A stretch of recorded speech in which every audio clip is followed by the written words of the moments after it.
Welcome back to another episode with Wellness with Mo. Hi, my name is Mo, and this week's episode, I have an amazing coach. She's all the way from Kansas. She's a trauma expert, stress management expert, recovery addiction expert. With us is Elizabeth Kipp, and I hope I pronounced the name correctly. I'm sorry if I didn't. Thank you for being with us, Elizabeth. Thank you so much, Mo. I'm so grateful to be here, and it's exciting to be able to be with you all the way in Egypt. This is amazing. Yeah, it is. Well, here on our podcast, I always try and get amazing people from all around the world to discuss and open up about their journeys and struggles, because I believe that when people listen to others' struggles and challenges, they would have some kind of reflection on themselves that they're not alone. I mean, everyone has their own problems. Everyone has their own challenges, maybe differently, but it's how we overcome them and become more resilient. And that's the main idea. So starting off, let us just, get to know you better, because I think it's better for you to explain yourself and tell us your journey. Oh, thank you.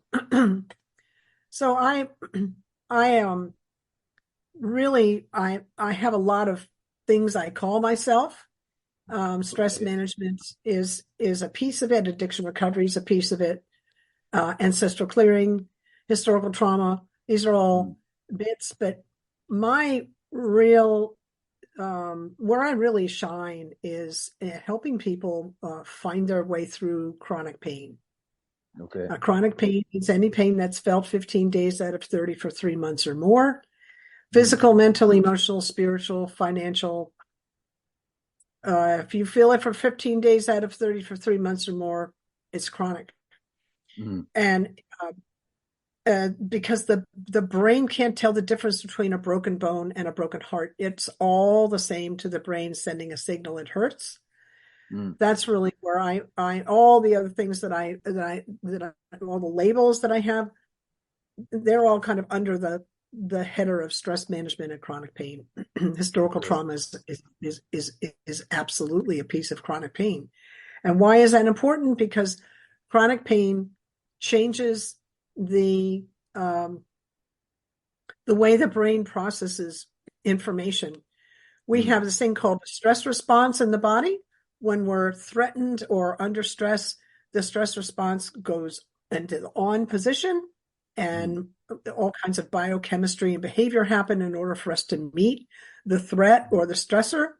And then we meet it, and the stress response goes back to normal. In the chronic pain experience, the stress response stays in the on position. It doesn't come off. And we're actually not made for chronic stress. So it's really important that we learn how to, and there's a lot of stressors in the environment these days. And it's really important that we learn how to find our way through chronic stress and chronic pain so that we can bring that stress response back into balance. Right. So that's kind of where I where I live. And why am I qualified to teach that? I lived it. I was a chronic pain sufferer for 40 years. Pardon me. Okay. And I was on a lot of medication because the doctors that I was with didn't know how to heal it. Until I finally found a doctor who understood the nature of chronic pain and knew how to A, detox me off the medication, and B, help me reset my stress response back to normal. And so I walked into his program 10 years ago. I walked into his program with 40 years of chronic pain and 31 years of prescription medication under my belt. And 52 days later, I walked out with no pain. Okay. That was how powerful his practice was. So what triggered it? What triggered your chronic pain? Definitely there has to be a trigger, correct? Oh, well, yeah. Actually, in kind of to get technical for just a minute because it'll help elucidate. Just Mm. ask. There's a thing called allostatic load. Okay. Allostatic load. And Mm. that's a measure of how much stress one person carries in their system. And Okay. my allostatic load point is like, yeah, now we're in chronic pain because the stress response can't go back to normal. It's in the on position all the time, right? So my allostatic load and what was Mm. in that, I started out with a lot of unresolved emotional trauma as a child. Mm. Um, and like I had wonderful food on the table and clothes on my back and fresh water and a school to go to and Mm. but my home life was erratic and um, my mom was bipolar, had this bipolar disorder, Okay. and she used alcohol to deal with her pain that she had physically as well. Mm. And so very erratic behavior, very unpredictable, violent kind of stuff. And so I had that, which I just thought that was normal. Mm. I didn't know that wasn't normal. And then when Mm. I was 14, I had an injury where I injured my low back. I broke a bone in my low back and it in two pieces and the front part of it slipped forward into my pelvis. Mm. And I got up from that accident, but I, um, I didn't realize, I knew I'd hurt myself, but I didn't realize I'd broken something. That's Mm. how that's how much I was used to just kind of pushing through life at that point. I didn't even know I'd broken a bone. Mm. Um, but 14 years later, I had to have surgery on that. Mm. And I did. And that's when they started me on the prescription pain medicine. And so that was quite a journey. Mm. Mm. Didn't, It it is took us 4 surgeries. Go ahead. yeah, yeah. It is quite a journey because uh I think a lot of people here in Egypt also have uh are extremely stressed, highly stressed. I think much more than a typical US citizen due to a lot of factors around us. The prices are going extremely high. People are not able to buy whatever they want. Jobs are becoming very rare and very little, and people are not able to get. I mean, basically get the basic things. I'm not talking about cars and luxury items. I'm talking about like bread and milk and eggs and the normal things that you cannot live without. But it is becoming ridiculously expensive, uh, even for us as if you call us middle class citizens or upper middle class. It's extremely expensive and and this is putting a lot of stress on people, in addition to other factors around the region that are happening, also putting a lot of stress. So people are not, in Egypt, people keep on burning themselves, and this is, I had Lolita. I think you know her, the nice lady from Lithuania. I told her that people in Egypt keep on pushing themselves to the maximum point until they break, and then they go to the hospital. That's the point where they are. They break and they go to the hospital, and then they start saying, "Oh, I'm really tired, or I have diabetes, or I have heart conditions," and no one tries to prevent anything before it happens. Yeah, they need to balance their allostatic load. They need to Yeah, lighten the load, yeah, right? And they're now that's easy for you and I to say. That's yeah, of easy for you and I to just kind of put that out there. They need to lighten the course, load when yeah, you're in an environment where you're trying to survive. That's yeah, um that's uh that's difficult. So here's the thing that we can help with. mm, Here's the thing that we can help with. The mindfulness practice. yeah, The what's happening in this moment, Yeah. is what's happening in, what's happening here and now without worrying about the past or the future, just here. Mm. That's calming to the nervous system. Yes, And yes, we, yes, yes, yes. Egyptians are always like, I don't know, but because I'm being a little bit biased, but Egyptians are always holding on to the past. A lot of people I know are always holding on to the past, and I tell them, there's nothing you can do. Whatever happened, happened. Whatever choice you made. Whatever journey you put yourself onto. Uh, and I try and tell them, you have to think of what you're doing right now. It's very difficult for them to do this because they think that you're being unrealistic. You're living in a different world. I told them well, no. I would say, and I hear you, I hear what you're saying. Yeah, What I try to do when I have a client like that or a friend, if they ask me for my help, yeah, yeah. is they're holding on to the past. They're Mm. gripping. Yeah. So I ask myself and I ask them, what is it that's got you holding? What's the Mm, thing? mm, What will it take for you to do this, to mm. release that? What will it take? Because if you could let it go, you would. What's Yeah. what is what meaning are you making, or what is it that's got you holding on? Mm, mm. In yoga, they have this word. One of the yamas. There's the yamas and niyamas, the 10 ethical codes of yoga. Yeah. Um, and parigraha is one of them, which means non-grasping, non-clasping. And Mm, so, when I'm in a relationship and I'm doing this, mm, that is usually a codependent relationship.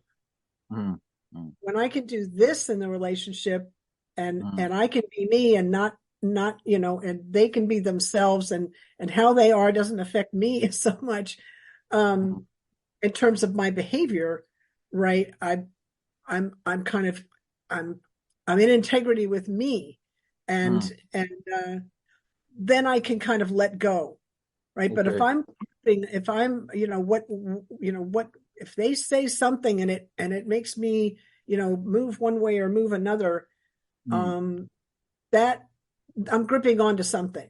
I'm okay. gripping onto. That might be a little more advanced than you wanted to talk about, but I just think it gets to a. It's okay. It's okay. So you know, you talk about chronic pain, and I think, I mean, or I imagine that during the COVID and after the COVID, people and companies would take a more, serious step towards the well-being of their employees. I haven't seen that in Egypt, and from what I've heard from Lolita and from other people in the States, and I don't know if you agree with me or not. It's not happening even in the States. I mean, there was such a panic during, that year and a half or 2 years, and then everything went back to normal, but nothing, I mean, nothing happened. I mean, are we waiting for the next pandemic to take the actions, or we didn't learn anything? Well, that's a big question. Yeah, Um, I'm I sorry think to I think lay it down I on you. think I think we were. I mean, I know what happened to me, but I had a very different kind of pandemic. Okay. I had a lot of clients. I changed my business model so that in that I instead of having a straight fee, I put it on as a donation basis so that people, anybody wanted to do the work could do the work. Mm. And I was busier than I'd ever been.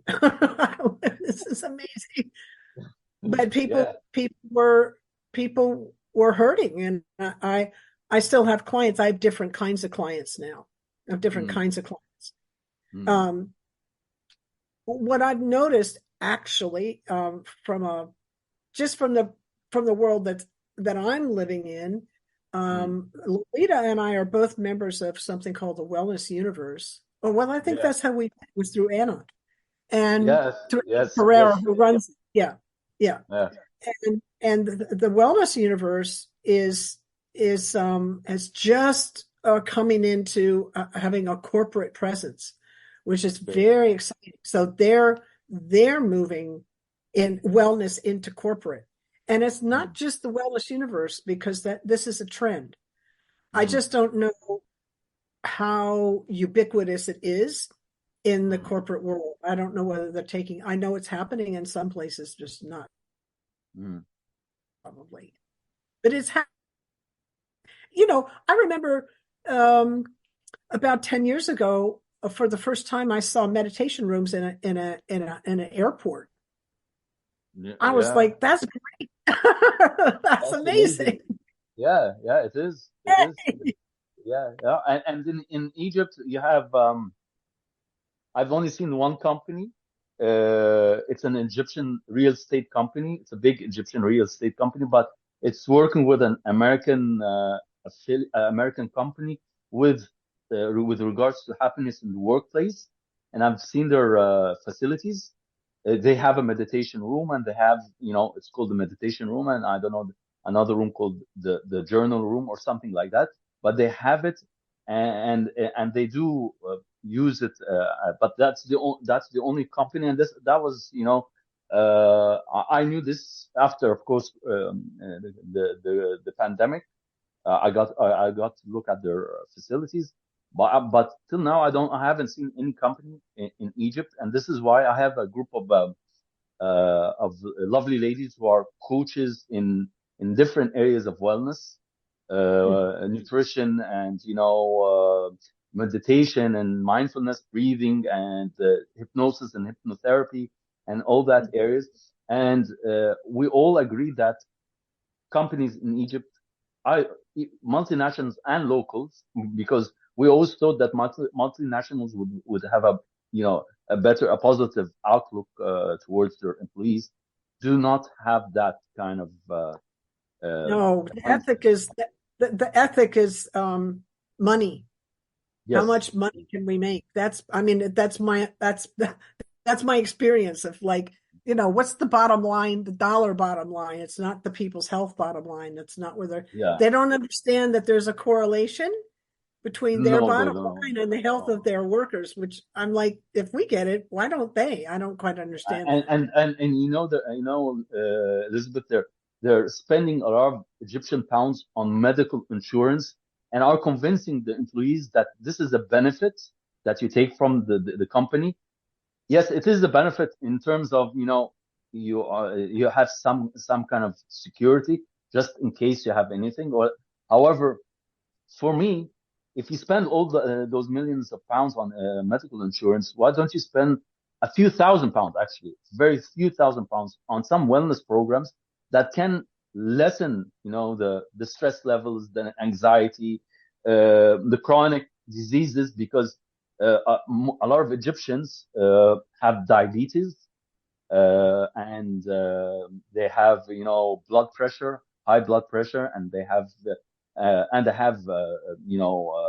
heart conditions, and we have different diseases, and it has nothing to do with age. It has nothing. I mean, it's not the old people. It's people like me, my age gap, which is 30s and 40s, are getting sicker and tired, and they're going to the hospital. I mean, for me, on a personal level, my last time, the last time I worked in a corporate, I went to the hospital, to the ER, because I felt some chest pains, and I'm a guy who did an open heart surgery when he was born. I mean, when I was born, I had some issues in my heart. Oh, So wow. so from what I understand from my history, I was afraid that something would happen to me. So that is basically what's happening to us. It comes to a point that we're all tired and all facing different. And the problem is, people, I mean, are saying that this is normal. You have to be competitive. You have to work hard. You have to, work your butt off every day. And if not, and I tell them, trust me, the day you die, no one's gonna ever think about you, or the day you get sick, no one's going to ever.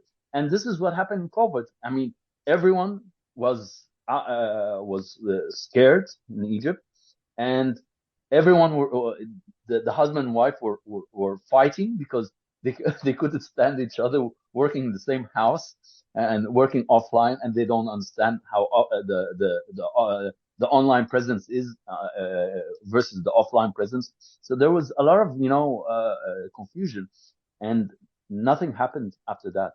I thought everything's going to change, but no, nothing happened. I mean, some people were started to get mm, aware more about their health, mental health. I would say that's the only positive things on an individual basis, but on a corporate basis, it hasn't yet become something tangible.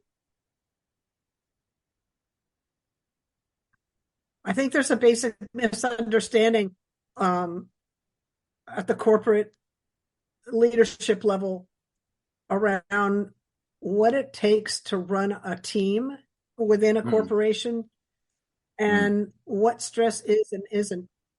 yeah, yeah, Because when we're under stress and we feel mm, threatened, mm, our nervous system gets dysregulated and we exactly. can't think straight.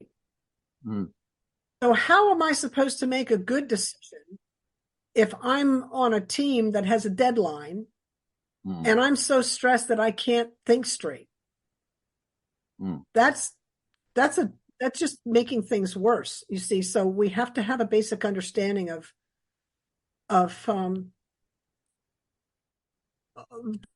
the advantages and the kind of understanding of keeping keeping ourselves balanced and mm, internally, the mm, nervous yeah, system and teamwork, being able to co-regulate with one another, right? So yeah. self-regulation, internal regulation, and co-regulation with one another. It's not like we have to work harder, Mo. We No, have to work more mindfully. mindfully, We mindfully, have to work more mindfully. and this is why, as a trainer from my side, I always try and encourage clients or companies to implement emotional intelligence on a on the tool to company. I mean, because people don't understand each other, people don't understand themselves in terms of feelings, and they don't know how to acknowledge their feelings, and they don't understand how to be empathetic to other people.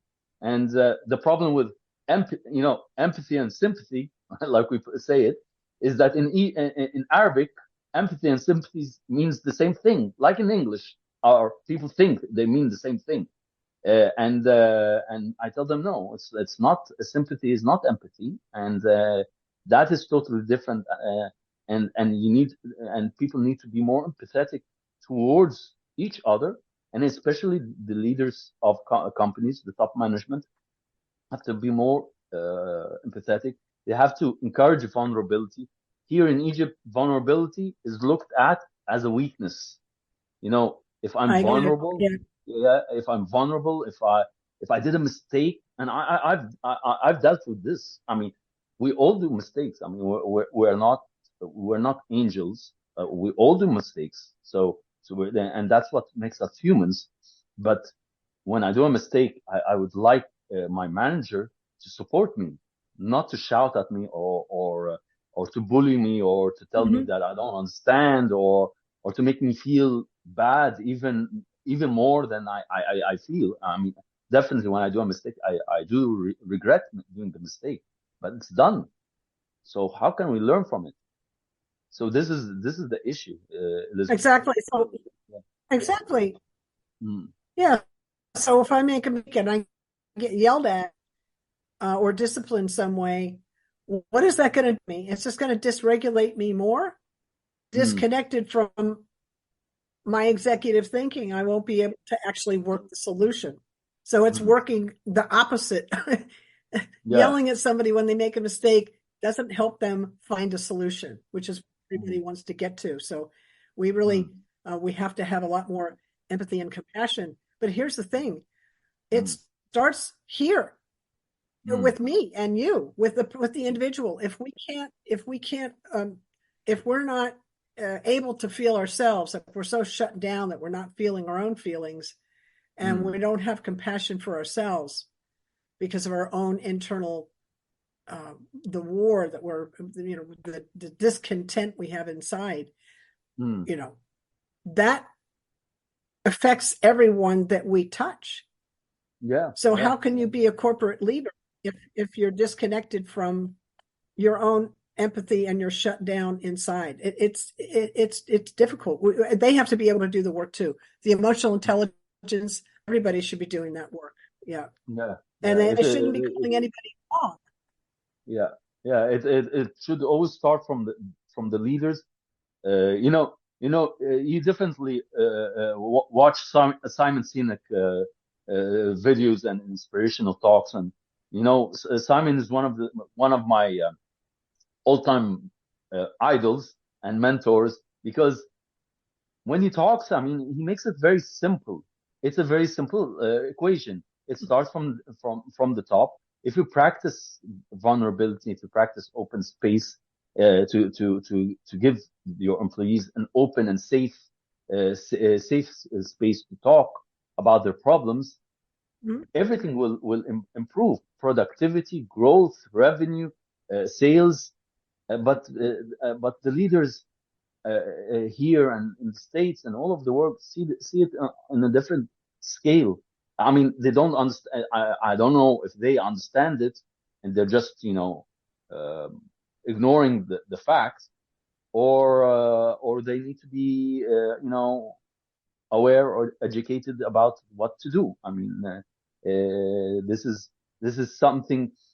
I am not I'm not a leader in a company, but from an outside perspective, I see this is a very normal and very easy thing to implement, and it doesn't cost a lot.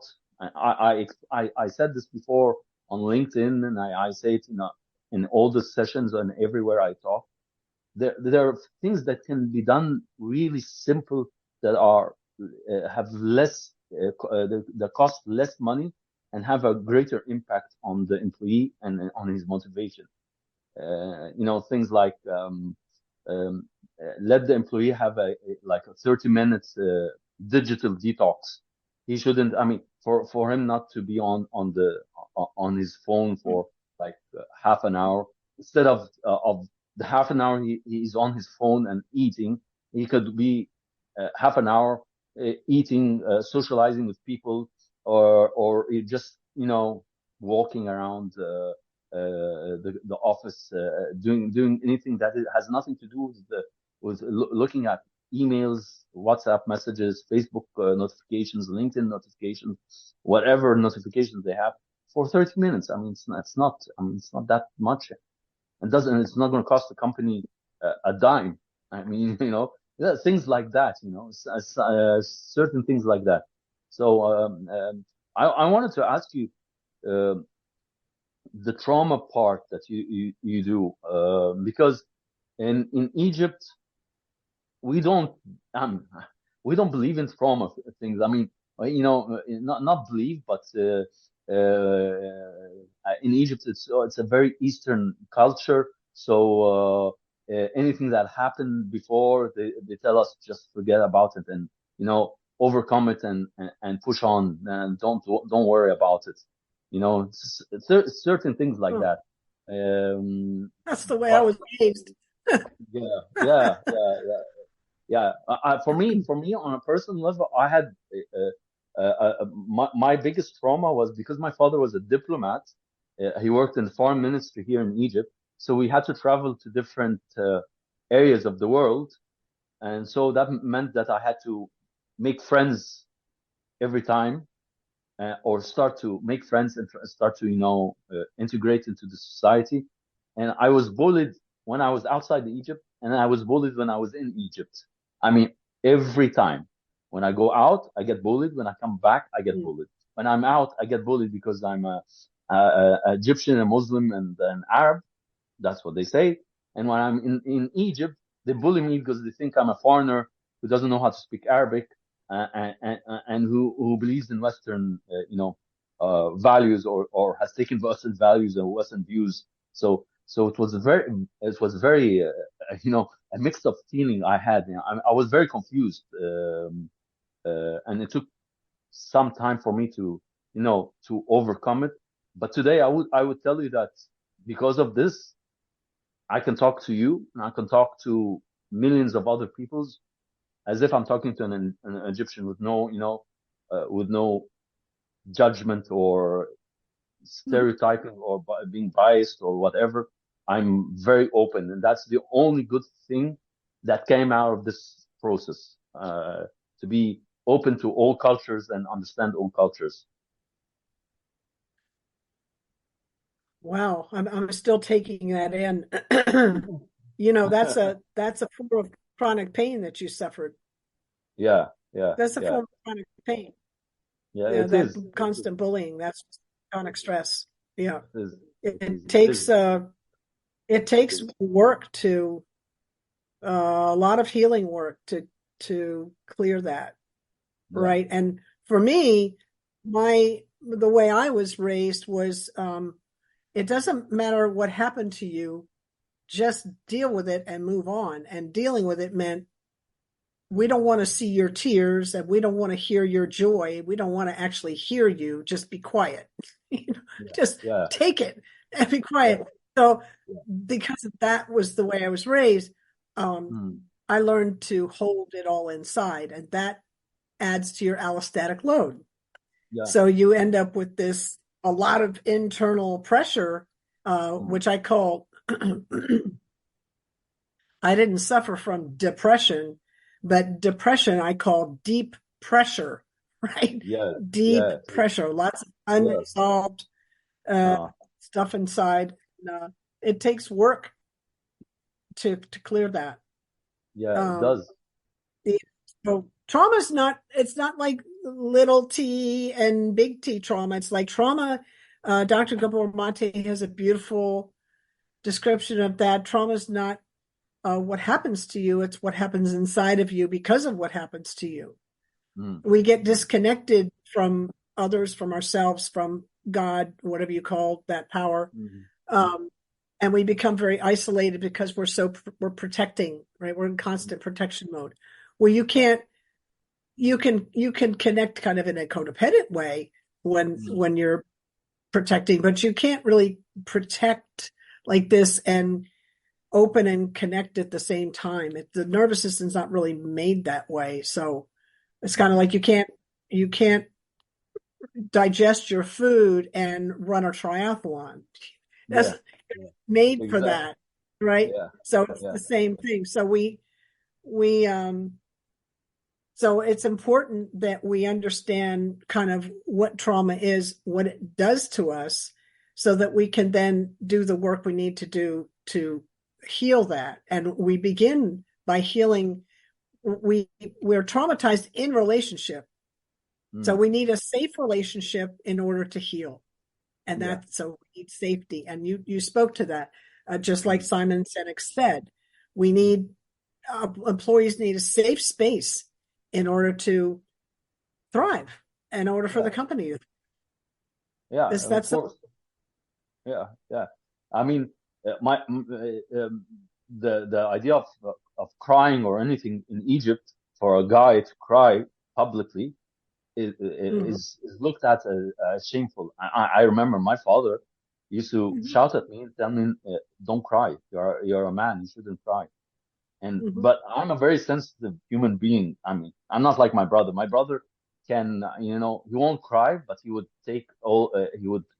pack all his feelings inside, but he would Mhm. not show any feelings outside. I cannot do that. It's very difficult. Even when I, have a disagreement with my wife or something, yet I become very emotional. I mean, it's something I cannot control, and I find that being emotional is a good thing. I mean, it is a good thing. Mhm. It clears and cleans the system. If I don't do that, then it's Yeah, gonna, explode somehow somewhere. I don't know, maybe yeah. uh, The hitting emotions stuff. just energy, energy Yeah, in motion.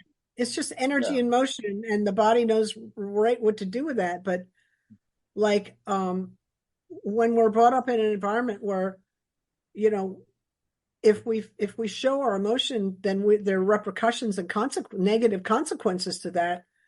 Then we don't even know. We forget how to do that. Like I had to Yeah. learn how to do that again.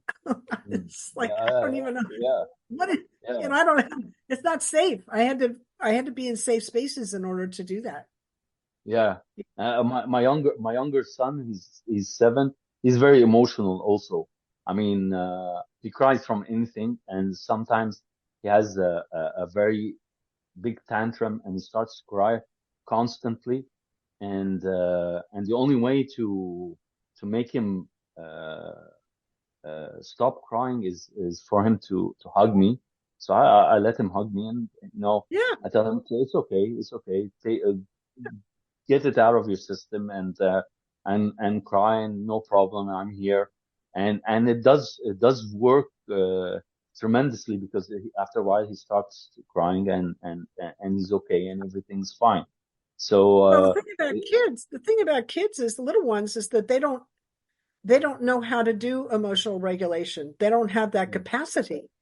yeah, So the adults are the ones that teach them how to do that. And yeah, you're being a perfect model by just, holding, mm, accepting, helping them learn how you're co-regulating with them, helping them learn how to mm, self-regulate as they get older. And this is yeah, our job as parents and as aunts and uncles and whatever, as caretakers of the children, is to yeah, help them because we're their regulators. They can't yes. do it for themselves. Yeah.